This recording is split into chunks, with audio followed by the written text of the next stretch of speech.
Bom, primeiro, agradecer aí a oportunidade, né? Um grande prazer, tá? E espero que esses 40 minutos eu consiga agregar um pouquinho para quem está aí nos assistindo, tá? E agradecer aí o convite da Brava.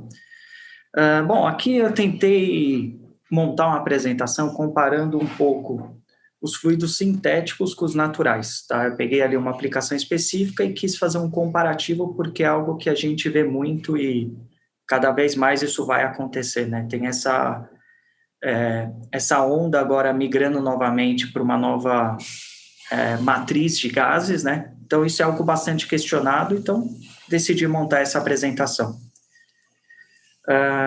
Passar aqui rapidamente pela agenda, né? Então, eu vou falar rapidinho, passar uma pequena fundamentação sobre isso, tá? Por que disso, explicar um pouquinho a história, porque entendendo essa história ajuda-nos a esclarecer um pouco mais quais caminhos tomar. A pergunta do milhão, né? Se eu devo ou não utilizar fluidos naturais, isso é o que mais acontece quando a gente chega num cliente, ele questiona a gente, mas será que eu devo fazer esse projeto com amônia, com 404, com CO2, enfim.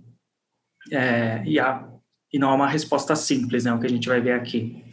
E aí a gente vai passar por um exemplo aqui, que é uma fábrica de produtos congelados. Obviamente, esse é um exemplo, né? A gente podia aqui passar infinitos exemplos, mas eu quis pegar esse aí e destrinchar um pouco mais. Ao invés de passar vários exemplos, eu peguei um específico e tentei destrinchar um pouco melhor, aí a gente passa aí por alguns detalhamentos dos dados, que eu pretendo ser bem breve, eu só quis deixar esses detalhamentos aí para quem quiser ir mais a fundo, ver todas as informações de onde foram retiradas. Aí a gente vai falar um pouco sobre a análise dos dados, algumas conclusões sobre esse estudo e, obviamente, aí o contato como é de praxe, né? Então, começando aqui um pouco com a fundamentação, eu vou tentar ser breve aí, porque eu sei que 40 minutos é bastante tempo, né, para a gente ficar focado. Então, vou tentar ser um pouco breve. Então, o que acontece? Se a gente pegar a história da refrigeração, né, a gente começou ali no século XIX a refrigeração, a primeira patente foi ali em 1830, e no início, como a maior parte já deve saber, a refrigeração começou com fluidos naturais, né? E principalmente amônia, dióxido de carbono, CO2, e hidrocarboneto, muito propano também, né? Que é muito do que a gente ouve falar hoje. Então, a refrigeração começou assim no século XIX e foi até o início do século XX dessa maneira, né? Só que a gente tinha um grande problema que persiste até hoje, né? Os fluidos naturais, eles têm maior complexidade de aplicação, como o nosso colega Cassiano comentou muito bem, né? Eles são fluidos mais difíceis de se aplicar, normalmente envolvem riscos, ou são inflamáveis, são tóxicos, então são refrigerantes mais complexos, né? E aí, com isso, desenvolveu-se os CFCs, ali em meados dos anos 30, né? A DuPont desenvolveu os clorofluorocarbonetos, e foi uma grande revolução, né? Que foi o início dos fluidos sintéticos, que são chamados de sintéticos, né? Que foram criados pelo homem. Então, com a criação desses fluidos, ficou muito mais fácil a aplicação, né? E aí nós tivemos o R11, R12, por aí vai, e teve uma vida bem longa, até ali anos 80, no Brasil, até anos 90 se via CFC. Não era difícil de se encontrar ali em meados dos anos 90 CFC para quem é um... Eu sou razoavelmente novo, mas eu lembro de ver ainda no meio dos anos 90 ali algumas coisas com R11, R12 que já nem podiam ser comercializados, mas você via ainda.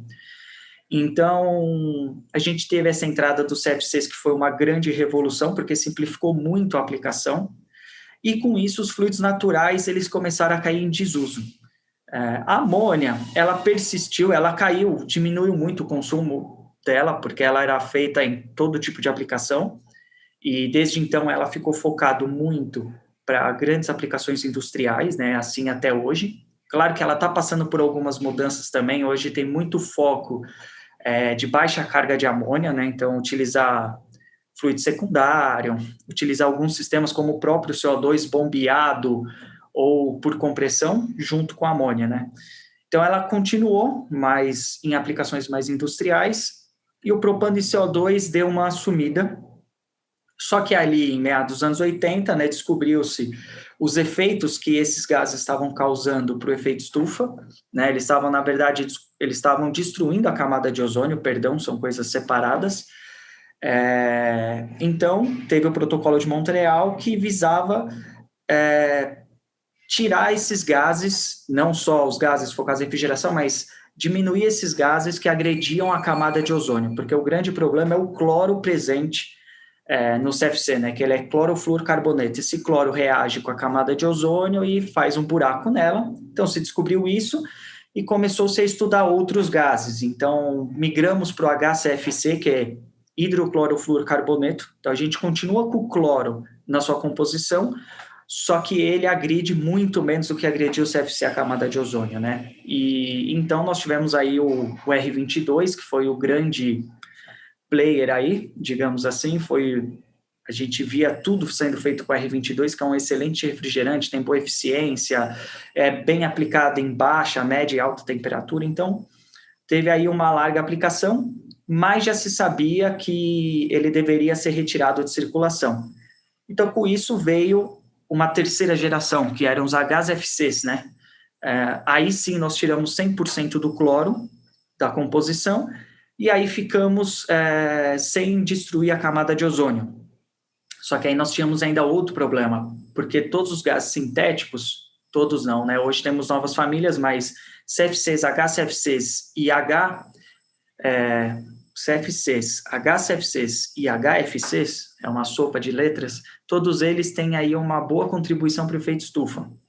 E aí o protocolo de Kyoto, assim como a regulamentação FGS na União Europeia, entre outros, tem atacado muito esses gases, porque por mais que não temos mais cloro em sua composição, então não destruímos a camada de ozônio, a gente ainda contribui muito com o efeito estufa, né? Então a gente tinha ali, nós temos o índice GWP, que diz respeito ao quanto esse gás contribui com o efeito estufa, enquanto que o R22 era algo na casa de 2.300, alguma coisa assim, não lembro de cabeça, o 404, que ainda é muito utilizado, a gente está falando de quase 4.000, né? Então, assim, é um gás que é ecológico, teoricamente, é um HFC, não destrói a camada de ozônio, mas ele contribui muito para o efeito estufa. Então, esses gases também têm sido restringidos pelo mundo. Ainda no Brasil não tem nenhuma mudança, né? Existem algumas discussões, mas não tem nada de curto prazo, né? Menos de 10 anos não acredito que se tenha problema com esses gases.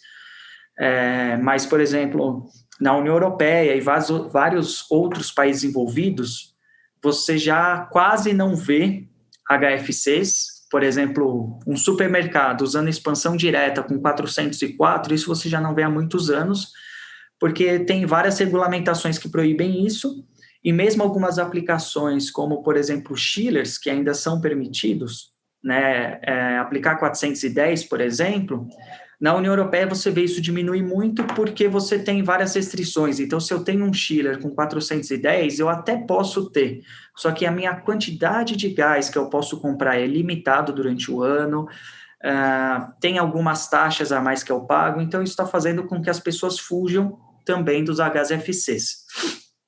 Isso nos países envolvidos. No Brasil ainda não tem nada. E aí, com isso, surgiu uma quarta família dos fluidos sintéticos, ali em meados de 2010, mais ou menos, que são os HFOs. Esses gases ainda são fluidos sintéticos, só que é uma nova família, onde ela não destrói a camada de ozônio, e a contribuição para o efeito estufa é quase nula, ela é desprezível, tá? Então, é a nova onda de fluidos sintéticos. Só que, obviamente, né, tem suas limitações, são ainda fluidos muito caros.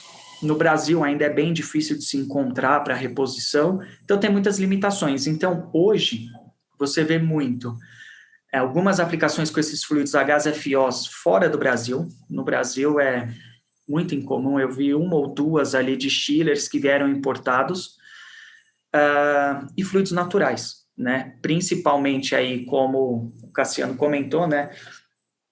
O sistema de CO2 subcrítico no Brasil, você já vê bastante em supermercado, né? Começou com o supermercado já faz bastante tempo. Indústrias também têm aplicado isso. Lá fora também temos muito CO2 sendo aplicado em, principalmente aplicações de supermercado, mas aplicações industriais, e aí lá fora se usa muito CO2 transcrítico, porque mesmo utilizar ali na alta o 134 para condensar esse CO2, que seria o sistema subcrítico, ou que seja algum outro gás, já não atende às exigências desses países. Então, não tem muito o que se fazer. E também por questões climáticas e questões específicas, por exemplo, de aproveitamento de calor, se usa muito o CO2 transcrítico. Mas também se vê muito aplicações de chiller com propano, na Europa em geral, isso é muito forte, aplicações de chiller com propano já em... Me lembro que em 2014 ou 2016, eu não lembro, na Tilventa, quando estive lá, perguntando para os fabricantes, né? Alguns me relataram que já naquela época, cerca de 40% dos chillers vendidos, seja para processo, para climatização, já eram de propano. Aqueles chillers que antes eram com 410 e compressores Crow, já eram de propano, até mesmo chillers de parafuso, até cerca ali de 300 TRs de capacidade já eram aplicados com propano ali, cerca de 30% a 40% dos chillers. Então, eles já têm isso muito forte, assim como a amônia também ganhou mais aplicações, né? Pequenos chillers de amônia para resfriamento de processos. Eu cheguei a ver chillers ali com um compressor de 20 cavalos. 20 cavalos num compressor para amônia não é nada, né? Então, esse é o ciclo, né? A gente começou nos fluidos naturais e hoje talvez estejamos voltando para eles, pelo menos espero. Então, aqui dando um resumo, né? Nós temos ali os fluidos sintéticos, como eu falei, que são os fluidos criados pelo homem, que, no geral, eles são mais simples e seguros de se aplicar, né? Você tem um custo mais elevado de reposição, né? Os fluidos sintéticos, eles tendem a ser mais caros que os fluidos naturais para reposição, porém um custo de manutenção muito mais baixo. E alguns sofrem restrições de aplicação, né? E aí temos os fluidos naturais, que são os fluidos presentes na natureza, né? Não foram criados pelo homem, que têm um baixo custo de reposição, aplicações mais caras e complexas, tá? Esse é o grande problema. Algumas limitações devido a risco de segurança, então... Dos fluidos naturais, os principais é a família dos hidrocarbonetos, que nós temos o propano e o isobutano, só que eles são combustíveis, são altamente inflamáveis, classe A3. Aí temos o CO2, que ele é classificação A1, não é tóxico e não é inflamável, mas tem as limitações, né, de condensação, você tem que usar o sistema subcrítico em cascata ou um transcrítico, e temos a amônia, que é excelente para todas as aplicações, porém ela é tóxica e levemente inflamável. Apesar de não ser um problema, ela é levemente inflamável. E, geralmente, também os fluidos naturais oferecem melhores eficiências energéticas. Temos também aí a água e o ar considerados fluidos refrigerantes naturais, só que não vale a pena comentar deles, porque não é comum. É muito difícil ver uma aplicação com esses dois gases. Então, aqui a gente tem esse resumo, e aí a grande pergunta, né? A pergunta do milhão é se eu devo ou não utilizar fluido natural, né? E aí a resposta é sim e não, porque vai depender muito, né? Assim, os fluidos sintéticos, se eles são bem aplicados, eles têm uma excelente eficiência. Alguns casos, não raras as exceções, melhores que fluidos naturais, por serem mais mal aplicados. Principalmente quando a gente diz de amônia. É muito comum você ver instalações de amônia... não diria mal aplicado no sentido de mal projetado, mas projetado para ser barata e não eficiente. E aí, às vezes, uma instalação de fluido sintético sairia mais barato que aquela instalação de amônia e seria mais eficiente, tá? É isso que eu quero dizer. Então, a gente sempre tem que analisar a particularidade, a expectativa de cada cliente, tá? Aí, por exemplo, nós temos aí 2 chillers de propano, cada chiller desse é de 50 TRs, e ele opera com R290 para uma aplicação de climatização de produção. Então, é fluido secundário, é bombeado água, condensação a água, já está operando aí tem cerca de 3 ou 4 anos, é um chiller razoavelmente grande, né? São 100 TRs no total, e trabalhando super bem, mas essa era uma necessidade do cliente. O cliente precisava trabalhar com fluidos naturais, era algo que era a expectativa dele. Então, por isso que foi aplicado o propano, assim como também temos um outro chiller para uma solução de menos 25, trabalhando com um propano já em operação desde o ano passado. E aqui, para explicar um pouco melhor, eu peguei esse exemplo aqui de uma fábrica de produtos congelados, tá? Nós poderíamos dar inúmeros exemplos, só que eu peguei um específico, o Cassiano também deu aí bons exemplos, para a gente tentar destrinchar um pouco melhor o que a gente, como Frigocenter, analisa quando vai fazer um orçamento, quando vai trabalhar num projeto de um cliente, o que é bom de ser analisado, né?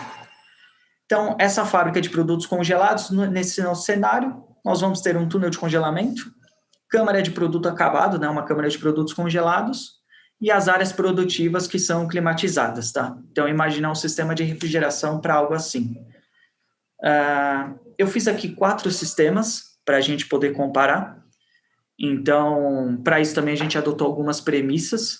Custo da energia elétrica, R$ 55,00 o quilowatt, que até pouco tempo atrás era um quilowatt razoável. Hoje, para quem está no Mercado Livre, talvez já esteja pagando próximo disso, né? Teve um aumento aí significativo.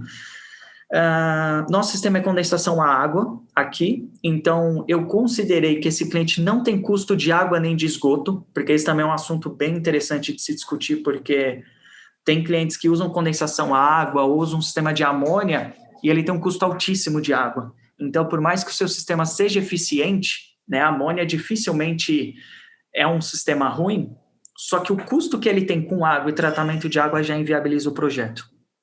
Um custo de manutenção, que dificilmente isso é lembrado quando se faz um estudo de investimento, né? Então, eu peguei aqui uma premissa de 3,5% sobre o investimento, tá? Então, imagina que esse cliente investiu R$100 no projeto, ele vai ter um custo de R$3,50 por ano de manutenção. Foi uma premissa que a gente adotou, que eu acredito que está bem perto do... Até é conservador, tá?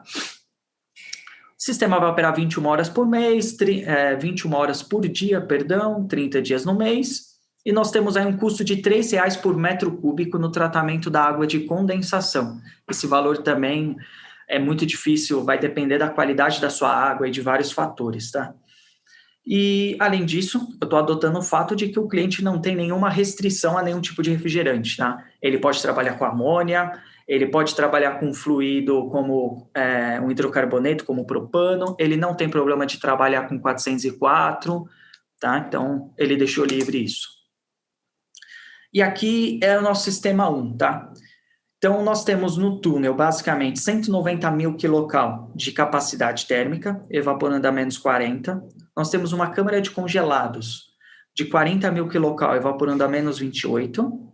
E nós temos uma área climatizada de 170 mil quilocal, que nesse sistema nós estamos trabalhando com glicol a menos 3, glicol a mais 2 positivos, para manter o ambiente entre 10 e 12 graus positivos, tá? Então, no sistema 1, eu peguei o sistema de menor investimento e um sistema simples e barato, tá?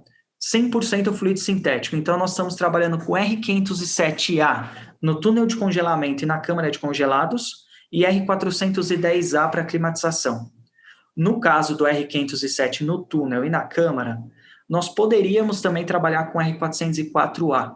São fluidos muito similares, só que o 507 ele é um pouquinho melhor, ele vai ganhar em uns 3, 4% de eficiência, não é muito mais caro, então por isso que a gente adotou ele. Então, nosso sistema, a gente vai ter no túnel compressor de duplo estágio de compressão, para evaporação de menos 40 ele é muito bom. Para a câmara de congelados, a gente vai trabalhar com scroll, com sistema de subresfriamento, EVI, tá? Para quem não conhece, é um compressor da Emerson que tem uma eficiência bem interessante para sistema de congelados e é uma solução barata. Ela é barata em termos de sistema e em termos de instalação, porque como nós subresfriamos a linha de líquido, nós diminuímos a bitola tanto da linha de líquido como da sucção, assim como válvulas, e é um sistema extremamente eficiente. E na climatização, estamos usando um chiller com compressor scroll, tá? Então, é um chiller que opera com R410A no primário, compressor scroll, todos eles condensação de 35 graus, porque é condensação a água nesse estudo. E aí temos um segundo sistema, que seria CO2 na baixa e 404 na alta, tá? Então, nós temos aí um túnel de congelamento mesmo, só que aí nós estamos trabalhando com CO2 subcrítico, evaporando a menos 40 e condensando a menos 5, câmara de congelados também com CO2 subcrítico, mas em sistemas de compressão separado, tá? Menos 28, menos 5, ambos com compressor semihermético a pistão, e a climatização mais a condensação de CO2 ligados no mesmo sistema, tá? Então, a gente tem uma carga maior, porque nosso sistema de 404 aqui, ele vai condensar tanto o sistema de CO2, como ele vai gerar glicol para a climatização. Claro que aqui, nesse exemplo, nós poderemos trabalhar, por exemplo, com 134, que ia aumentar a eficiência. Mas isso aqui é um caso real, tá? De um projeto que nós já trabalhamos e que, no final, o cliente optou por essa solução por ser a mais barata. E não é a mais eficiente, como vocês verão mais para frente, mas por isso que eu coloquei o exemplo aqui. Então, como eu comentei, né, a condensação do CO2 foi feito, uma coisa importante, aqui nesse sistema, eu fiz a condensação do CO2 por expansão direta. Então, nós temos um rack de compressores com 404A, que temos o trocador de placas que gera o glicol, e temos os condensadores do sistema de CO2, mas por expansão direta, não utilizando o glicol, porque se nós fôssemos utilizar o glicol, que está mais 2, a gente ia ter uma pressão de condensação muito alta do lado do CO2 e uma eficiência ainda pior, tá? Um terceiro sistema, utilizando na parte do CO2 a mesma coisa, tá? Os sistemas de CO2 separados, sistemas com compressor semihermético, só que no lado de condensação, utilizando amônia. Então, para condensação, nesse sistema aqui nós estamos utilizando o propano, tá? Então, nesse terceiro sistema, nós temos os dois sistemas congelados iguais, a condensação do CO2 é feito num sistema à parte, tá? Então, nós temos um skid de propano a menos 10 de evaporação, só para fazer a condensação do CO2 com o compressor semihermético a pistão, e temos um quarto sistema de propano para gerar o glicol. Com isso, a gente separa e consegue ter uma evaporação mais alta e uma eficiência melhor. E um quarto sistema, que ele é mais similar com o nosso segundo. Nós temos os dois sistemas de CO2 para túnel e baixa temperatura, e para climatização e condensação, nós temos um skid de amônia.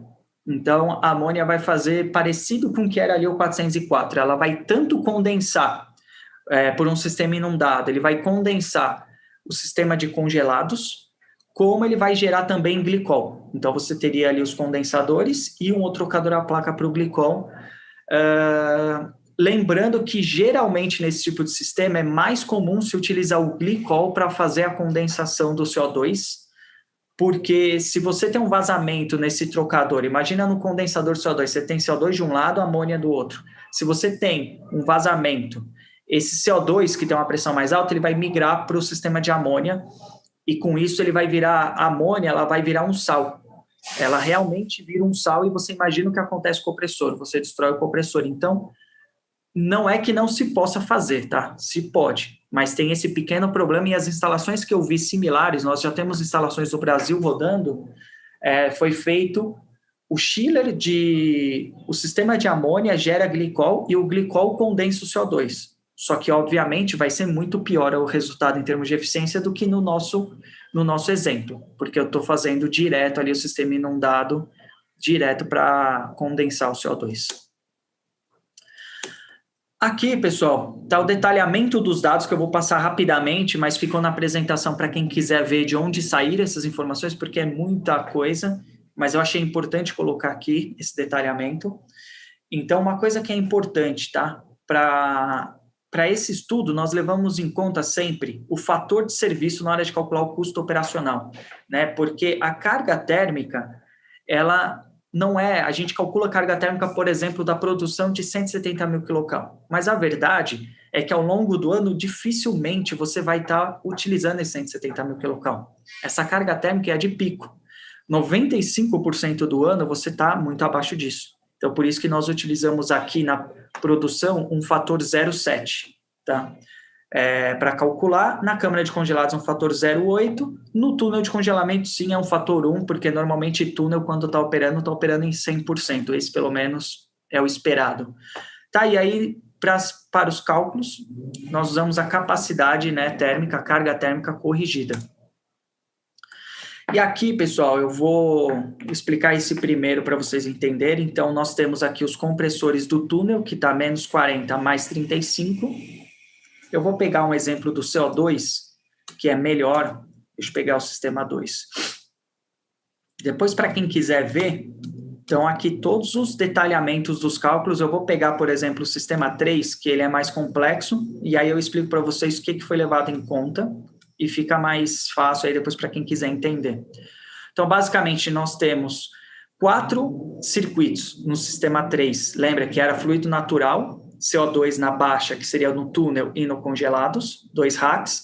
Um terceiro rack com propano só para fazer a condensação de CO2 e um quarto rack que é para gerar glicol, também com propano. Então, basicamente, aqui nós temos os compressores utilizados no túnel, a carga térmica, o COP no ponto de operação, com isso eu tenho a potência requerida dos compressores. Então, eu tenho aqui a potência dos compressores do túnel, dos compressores de CO2, dos compressores de propano aqui, tanto da condensação como do outro sistema. Então, a partir do COP e da carga térmica corrigida, eu calculo a potência requerida dos compressores, tá? E aí eu coloquei aqui do lado os cálculos para que vocês possam ver o que foi levado em conta e tudo mais. Também levei em conta a condensação, tá? Então, nós temos no cálculo a potência do fluido secundário da bomba de glicol, que é igual em todos os casos, e do sistema de condensação, tá? Então, pego o calor rejeitado, calculo a potência de bombeamento, de acordo com o calor rejeitado. Os ventiladores da torre foram deixados de fora, porque são torres muito similares e provavelmente vão cair nos mesmos ventiladores. Então, eu deixei de fora para facilitar o cálculo. Com isso, a gente chega aqui na potência de bombeamento, na vazão de água, e nós estimamos uma perda de 0,8% de água por evaporação e também por arraste. Para isso, para calcular tratamento de água, consumo e tudo mais, tá? Então, depois vocês podem olhar aí com calma. E aí, o que a gente pode tirar de conclusão, tá? Como é de se esperar, tá? Aqui é o gráfico de COP, do coeficiente de performance total dos sistemas, tá? Então, estou levando o sistema de baixa, o sistema de alta, todo o consumo versus o que a gente gerou de refrigeração, né? Então, como é de se esperar? O sistema utilizando amônia no primário, ele é mais eficiente, ele teve o maior COP, tá? 1.803, seguido do sistema mais simples, que é trabalhando com 507 dupla estágio, compressor scroll e compressor scroll também na climatização. Depois tivemos o CO2 com propano, e por último aqui, claro que a escala não está em 0, né? A eficiência não é tão ruim assim, só está uma escala aqui para podermos visualizar melhor, mas realmente ficou um sistema muito mais ineficiente, tá? Para quem tiver curiosidade, se trocássemos o propano por 134A, o COP fica muito parecido, tá? O COP do 134 nesse regime é muito similar ao do propano. Eu fiz o propano porque aí sim é uma solução realmente ecológica.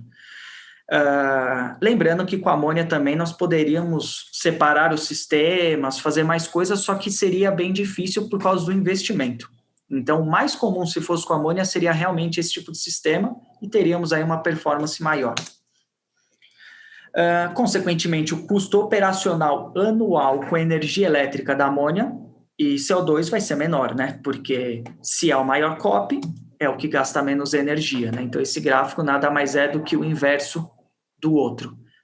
Aqui seria o custo de energia, aqui, R$910 mil por ano nesses sistemas, naquelas condições que eu coloquei, tá?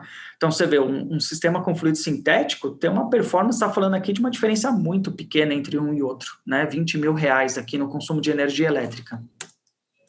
Porém, quando a gente leva em conta o custo operacional de uma instalação, nós temos que levar o consumo de energia, obviamente, isso é o principal deles, como vocês podem ver no gráfico, mas também nós temos que levar em conta o custo com tratamento dessa água de condensação, que é esse laranjinha, e o custo com manutenção, tá?